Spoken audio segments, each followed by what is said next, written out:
remember looking at the ATM machine where once there was $15 million literally in my checking account and there was $143 left. And I was losing my home and I couldn't sell it because I lived a block away from 9/11 and that was another story. And, I felt suicidal. Like I thought my kids would be better off with my life insurance policy than with me. They were little babies, so they wouldn't know me. And I felt like a failure and I had won the lottery and I was never going to get this chance again. It's important to do what you love. It's great if you can not only get great at what you love, but to make money from it. So skip the line is really not only about skipping the line in terms of learning so that you can be in the top 1%, but skipping the line in terms of monetization. So it's very important to be able to monetize your love. And I'm pretty convinced you could monetize almost any field right now. People should realize it's not a competition.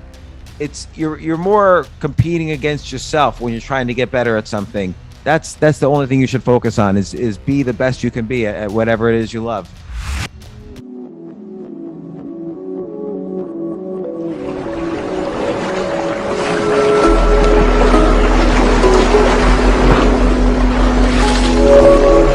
Hey, what's up, Masters? We are with Mr. James Altucher today. What's going on, James? Lots of things are going on, but I'm super appreciative to be here on this podcast. Lots of stuff to talk about. Thank you so much for asking me to be here. Yeah, I love it, man. It's interesting how you got here. I interviewed Peter Stutz. Is that? Oh yeah, Phil Stutz. Phil, sorry, yeah, I keep calling him Peter. Sorry, Phil Stutz. And Phil Stutz is my campaign manager for whenever I run for president. When are you running for president, man? Well, it's an interesting thing because everybody was saying how, we only have two choices, this, that. And I agree with that. Like, I wish we had a democracy where anybody could run and anyone could vote. Well, so I went to the Federal Election Commission website and it turns out anyone can run. So it took me about 10 minutes. I filled out all the paperwork and technically, and you can even see it if you search the Federal Election Commission website, technically I am a candidate for president of the United States in 2024 right now, but I'm not taking it seriously.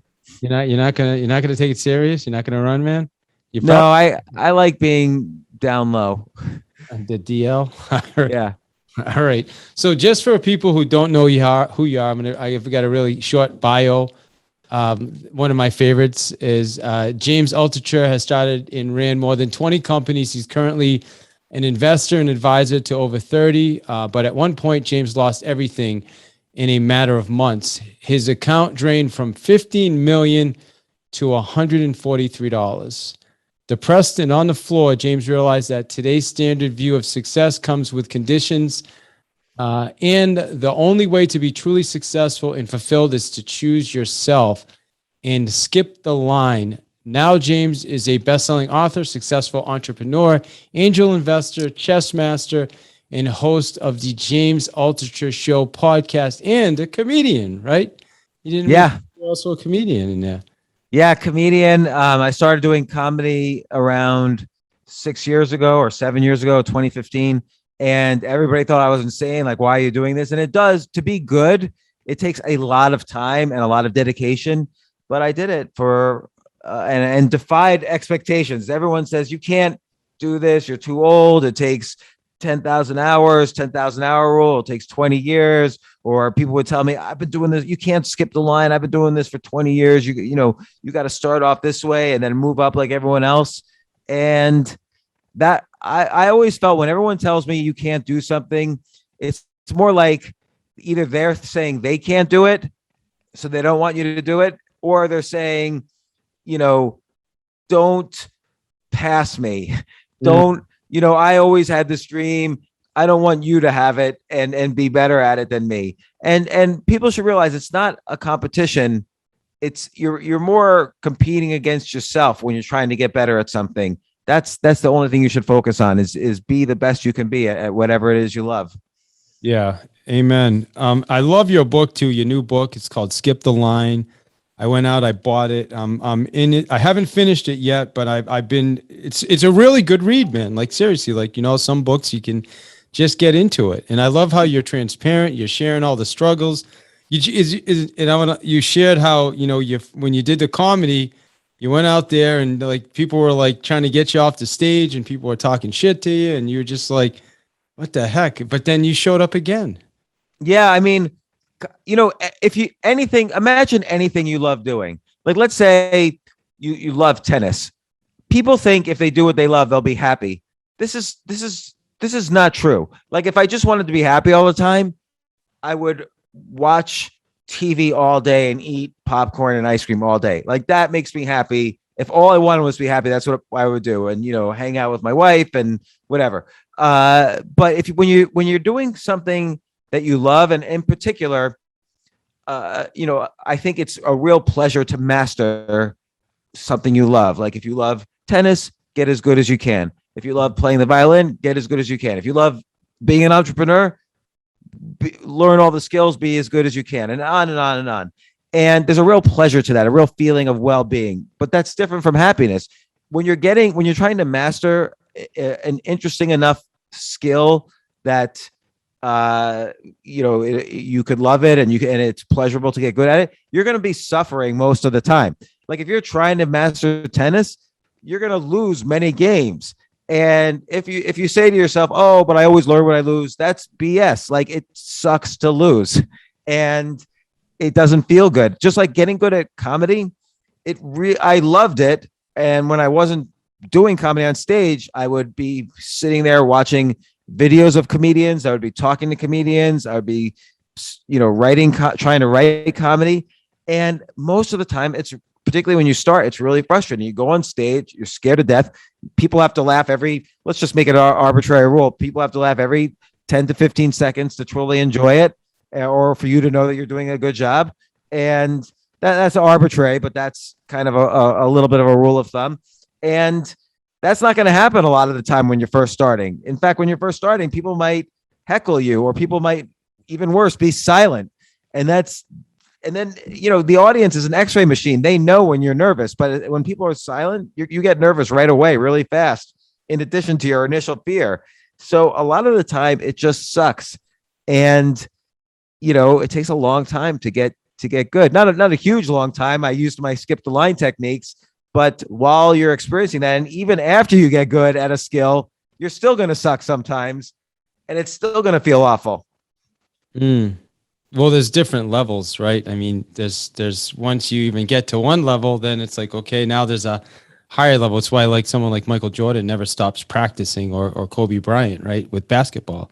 Right. And think about basketball. Think about like anybody in the NBA, like the worst player in the NBA is probably not that much worse than LeBron James.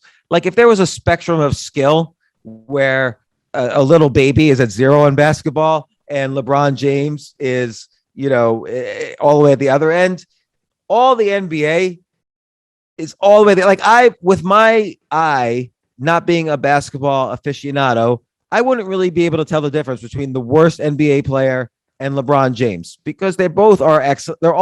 They're both excellent basketball players. They're both among the top 100 basketball players on the planet.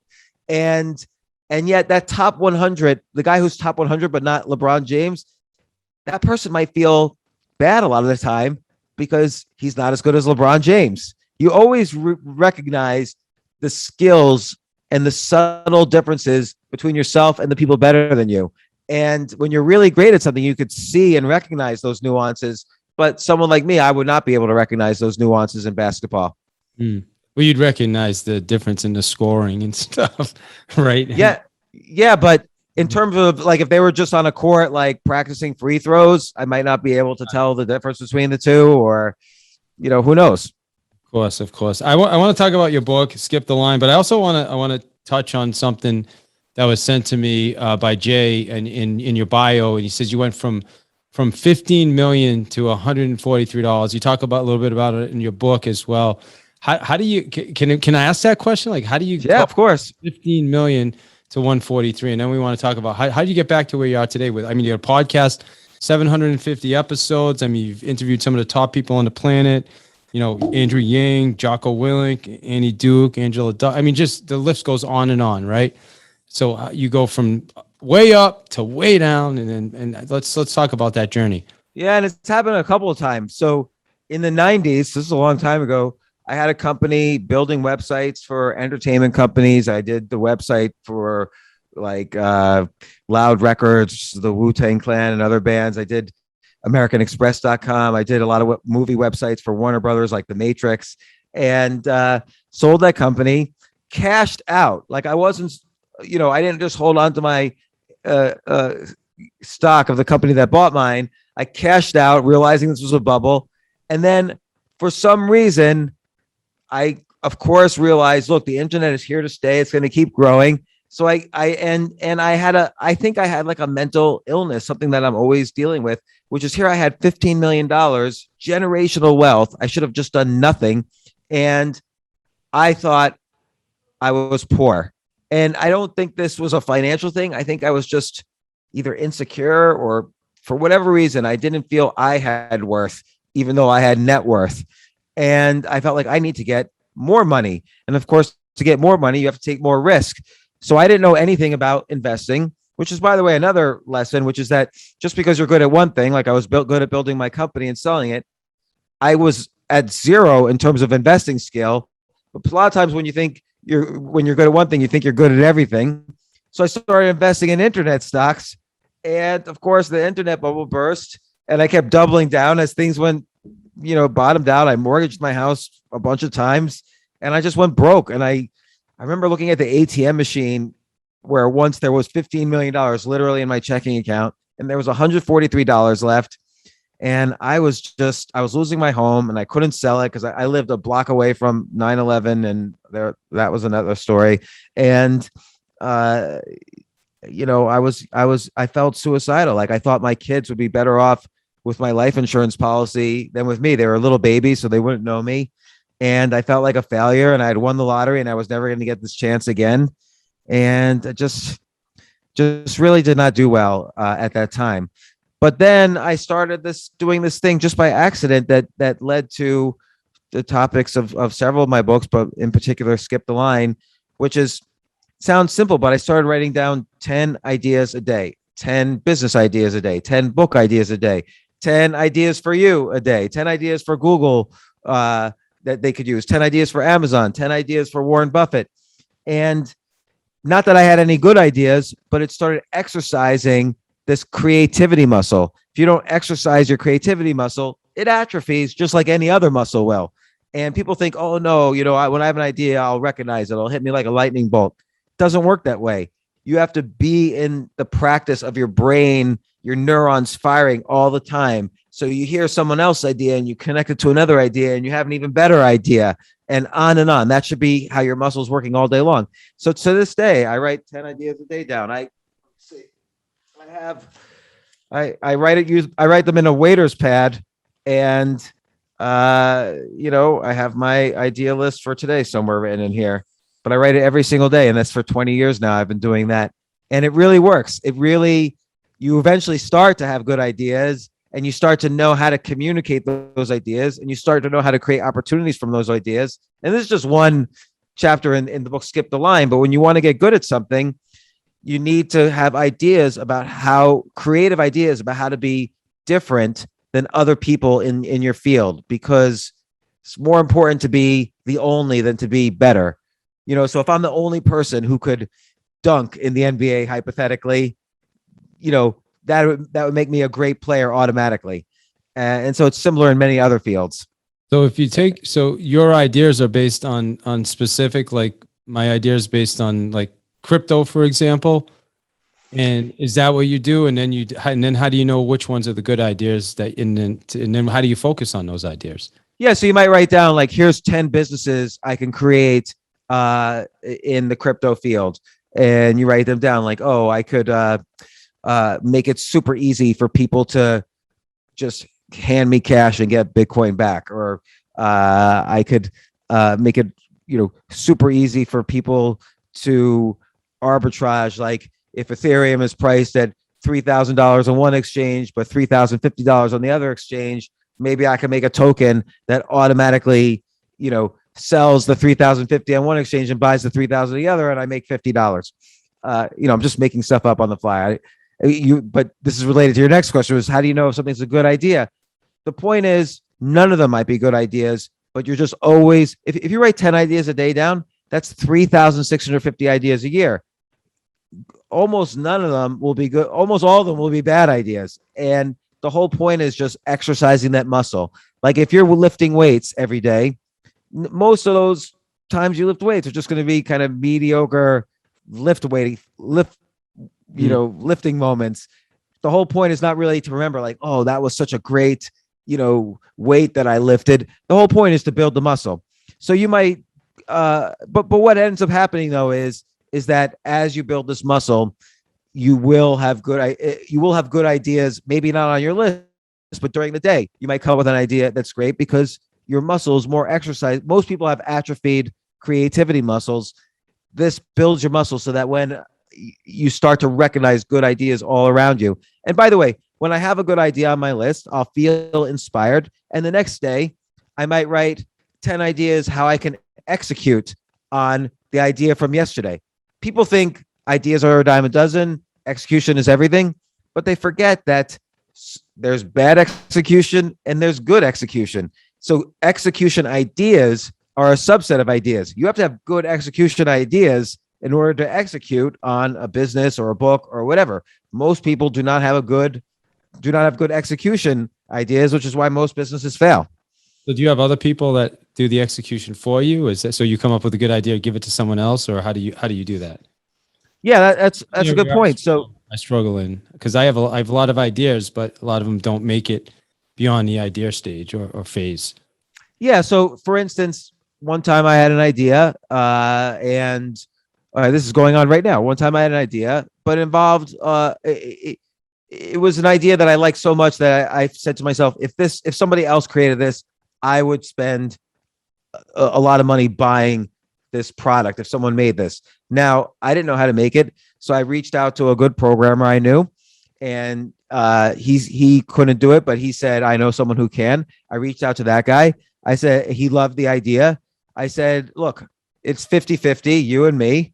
Let's do this. And he's programming it right now. And by the way, I'm happy to share what the idea is. But he's programming it right now, and I check in with him every week or so. And once he's done, I'll kind of take over from kind of a marketing or management or business perspective, and he'll keep working on the next version and the next version. And so that's one example. You delegate the things that you're not good at, and you focus on the things that you're good at. And also I continue coming up with new ideas. So I don't, if you're all, it's a cliche to say you need multiple streams of income, but even being an entrepreneur of one business is one stream of income, and having a job is one stream of income. So even as I come up with these ideas, I try to delegate or outsource as much as possible and as cheaply as possible, so I have time and energy and resources to explore other ideas. Now, they might be business ideas, they might be writing a book, they might be a comedy routine, they might be 10 ways Google can have a better business, because I've written that list before, and I sent it cold to Google, and they invited me to speak out there.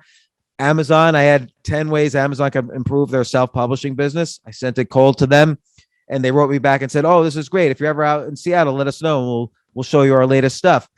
And I'd never been to Seattle before, but I wrote back instantly and said, oh, just so happens I'm going to Seattle next week. I bought the ticket. I had no plans to go to Seattle, but they said, great, we'll give you a tour. And it was fantastic. I saw all the latest things they're working on that they hadn't yet released. And I still have good relationship with Amazon, like when I have a new book come out. And so not everything results in money. There's lots of reasons there's lots of reasons to be creative and to have 10 ideas a day and to practice building this muscle before it atrophies. Like your life changes. Yeah, super cool. Well, what's the idea too? You said you don't have a problem sharing the idea. What's the idea? Yeah, right now I'm working on 2.5 different business ideas. I say a half because I haven't totally decided on the third one. But this first one is, like, right now we're using Zoom, right, to talk to each other. Mm-hmm. So Zoom has two major problems for podcasters. One is the audio is only on your side. It's not on my side. So if I have a bad internet connection, you get bad audio from me. And the other problem Zoom has is the video is lower quality compared to a lot of other platforms. So if you put this video on YouTube, YouTube's algorithm is going to recognize that it's low quality, and it's not going to recommend it to a lot of people, so it won't get as many views. So the first part of this idea, version 1, is record audio on both sides, so and then have the stitch it together using our software and have high quality video. Now there are competitors to that. There are companies doing that, but they have various problems that we've solved in a better way.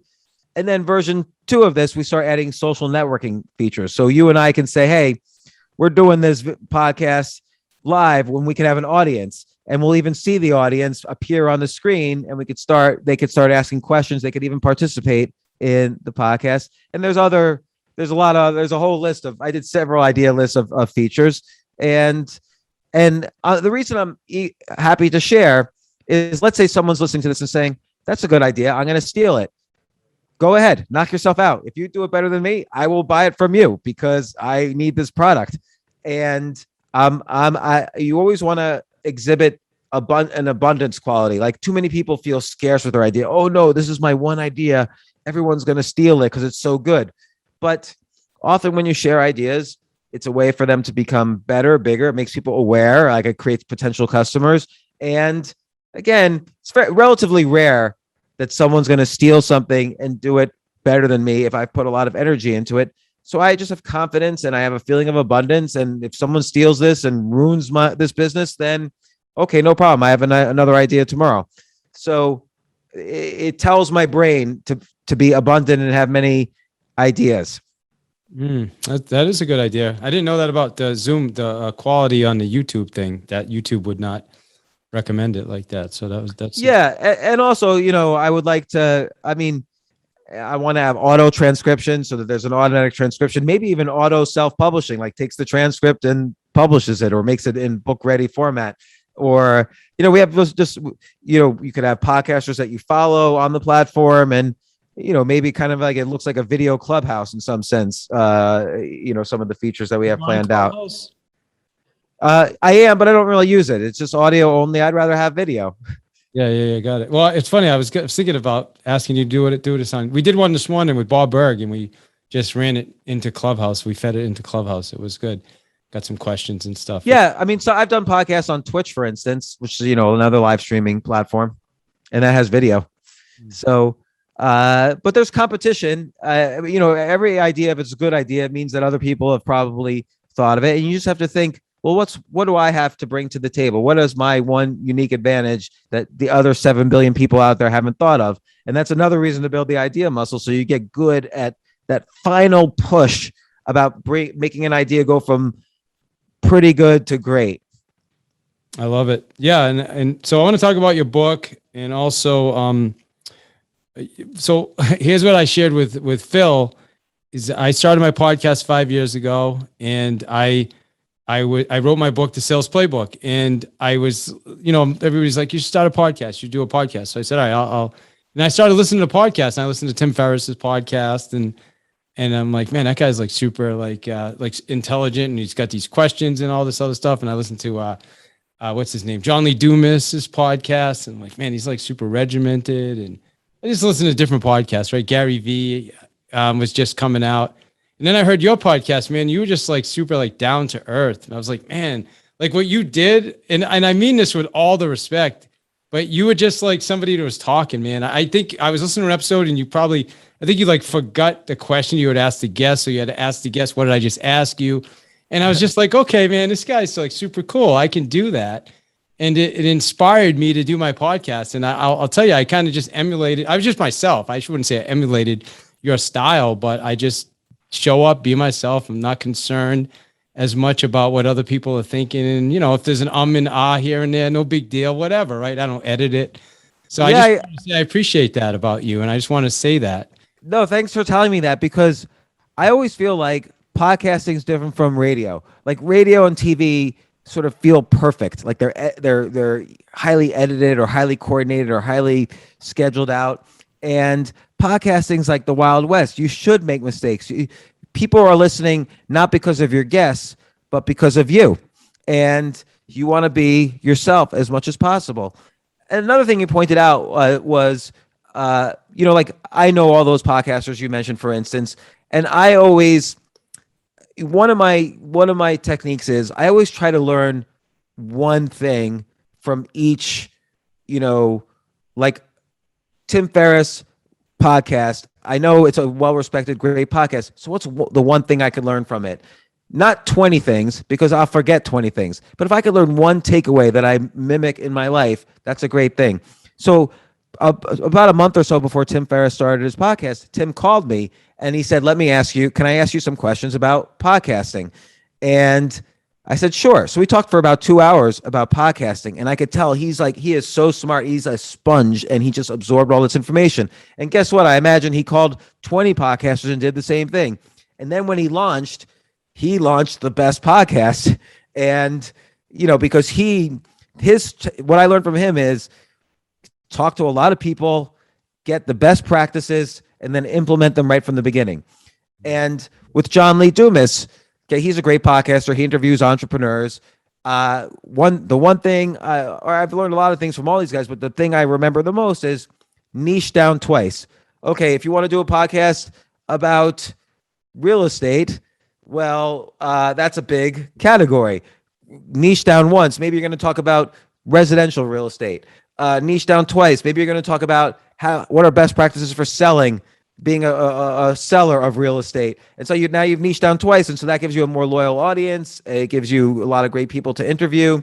And it's a great practice. Gary Vee, what I learned from him, the main, and again, there's a lot of things to learn from Gary Vee. I work with all these people on different projects, but from Gary, videotape everything and reuse content over and over. Like some of his podcasts, he'll re-edit into TikTok videos or Instagram videos or YouTube stories or whatever.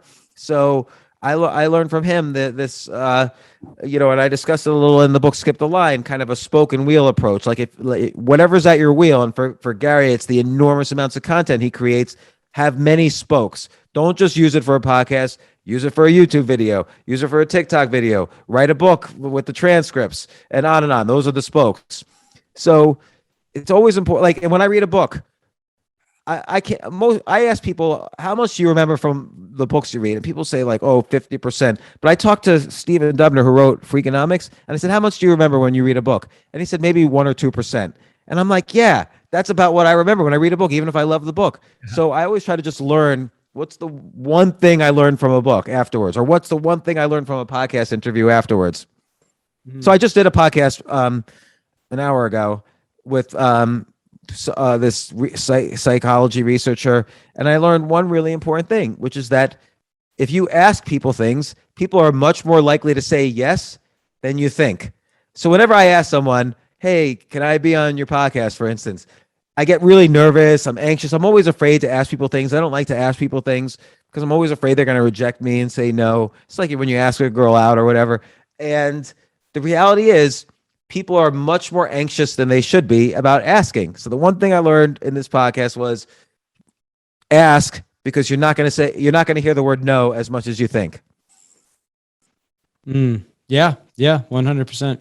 We're actually talking about that this morning on a call, a sales call. People are scared to ask for the sale or ask for what they want, and a lot of times it just comes down to a lack of value a lot of times, and a lack of confidence in their ability. I mean, that's in sales. Yes. A little bit different. No, you're right. And this woman has done specific research on sales, and her book is called You Have More Influence Than You Think. It just came out. And apparently you should, at the end of the meeting where you kind of do your pitch, you should ask for the sale. And, by coincidence, I always one of my daughters works as a waitress in a restaurant right now. And I say, listen, don't be afraid right at the beginning to say, hey, if you like your food and the service, please give me a good tip. And she got bigger tips afterwards.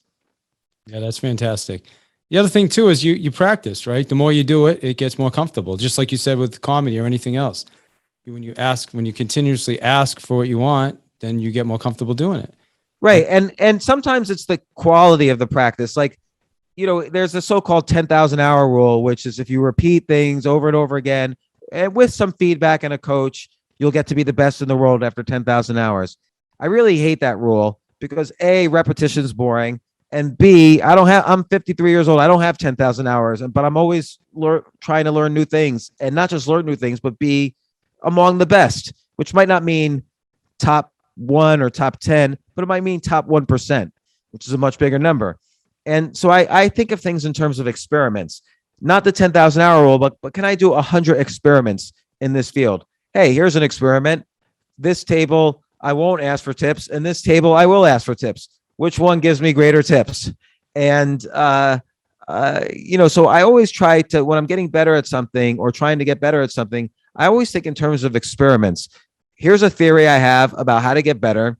And this works well in comedy. Like, I'm going to go on stage today, and every time I went on stage, I would always do at least one experiment. I'm going to try something that I think I've seen anyone else do, that I've never done. And if it works, I'm going to add it to my act, and over time, it'll make me really unique. And I've tried so many crazy things, and most of them get, people don't like, but that's how you get better is, like one time I went up there and I did something, how people like play the air guitar, like, they think of a Van Halen song and they move their hands like an air guitar. So I decided I was going to go on stage and play the air piano to the song Great Balls of Fire, which has a really interesting piano background by songs by Jerry Lee Lewis. And so I sat down on an invisible chair and I played the piano. I did all the flourish with the hands on all the major piano moves, and nobody was laughing for a good solid 2 minutes because that's how long the song is. But at the end, there's some movements that finally made people laugh, but it was really awkward and I never did it again.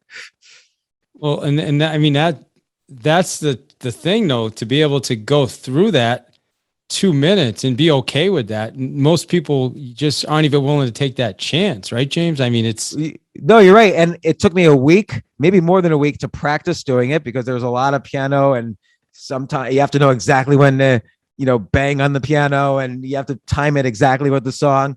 And what was my upside to that experiment? What would be, I have a great new thing in my act. The downside, there was no downside. Okay, maybe 20 people thought I was weird, or 30 people, however many people were in the club.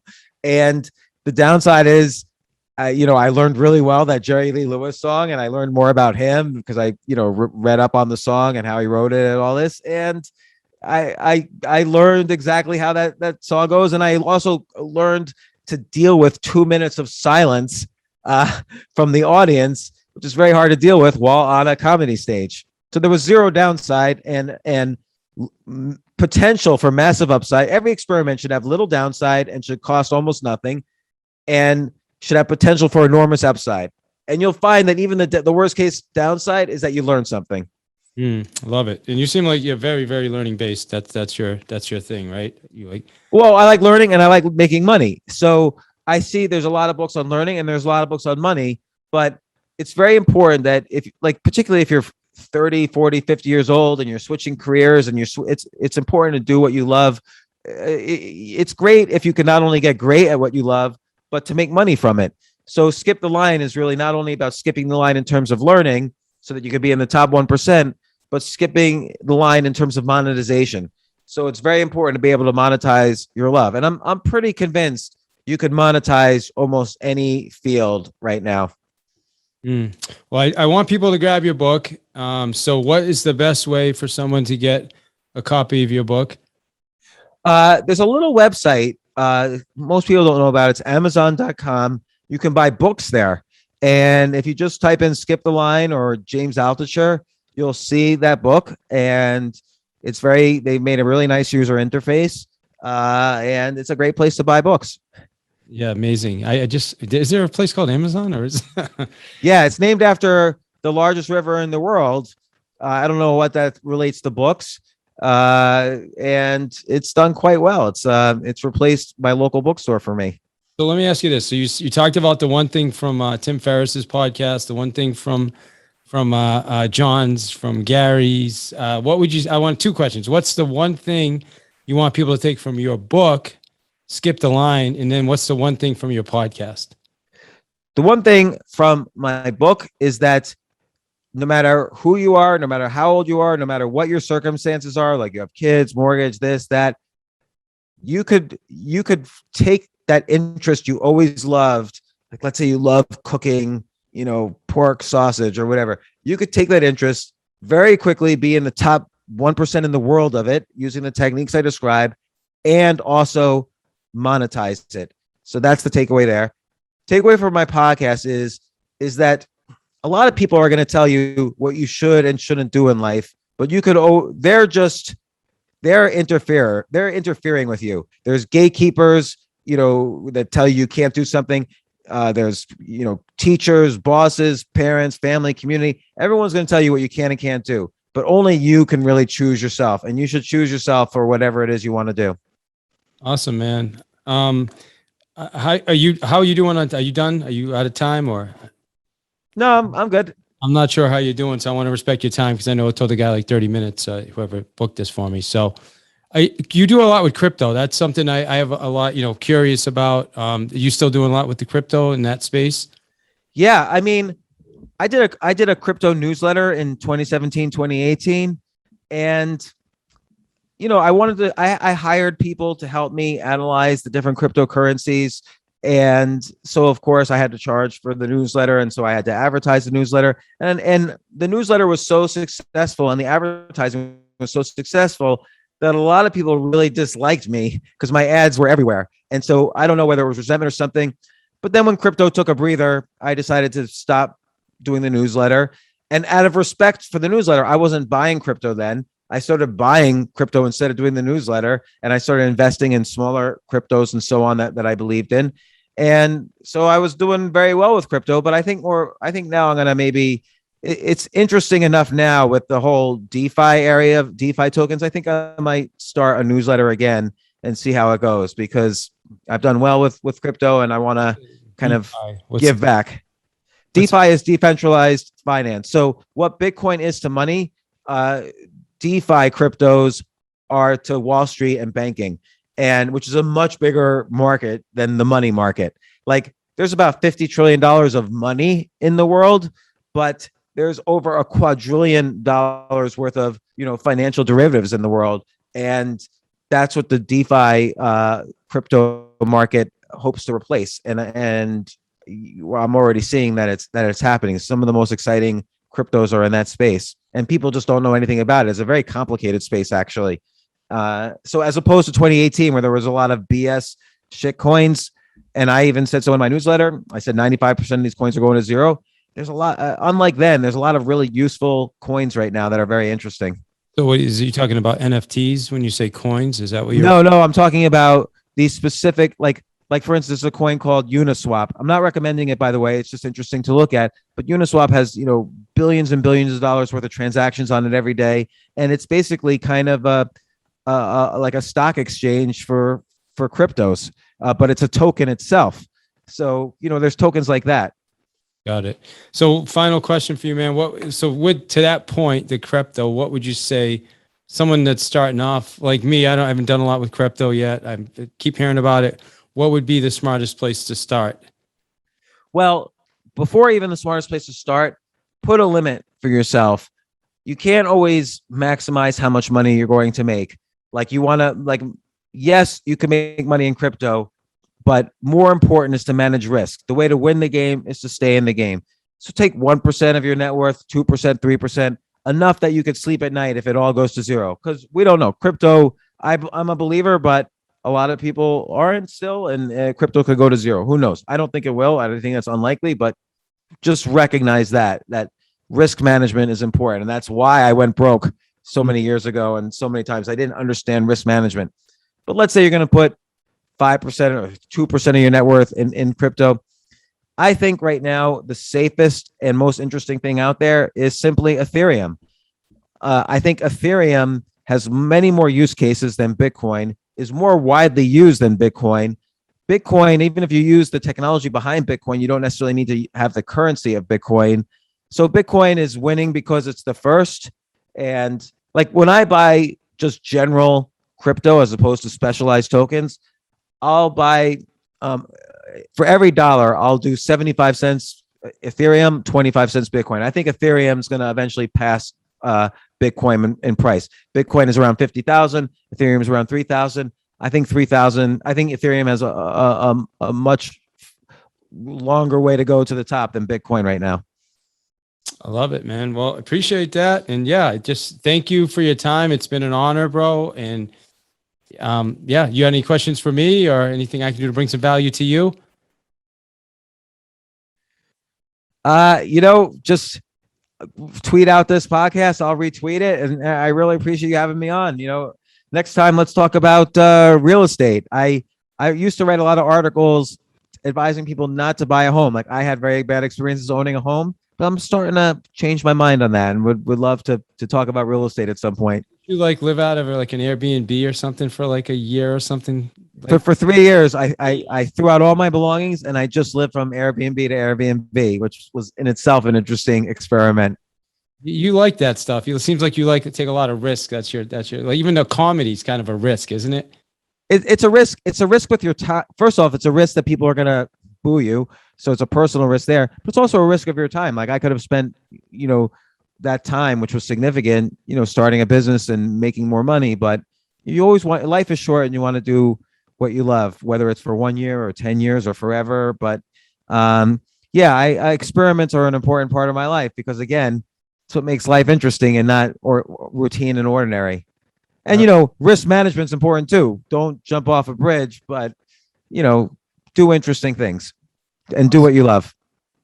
Awesome, brother. Well, I appreciate you. I'm just going to let you go. Otherwise, I'll just keep asking you questions all day because I find this fascinating. So, well, David, thanks so much. This is really great. Path to Mastery. I'm going to recommend it to everyone and let me know when this comes out and I'll tweet it all over the place. Brother, appreciate you. Thank you. Thanks, David. Bye.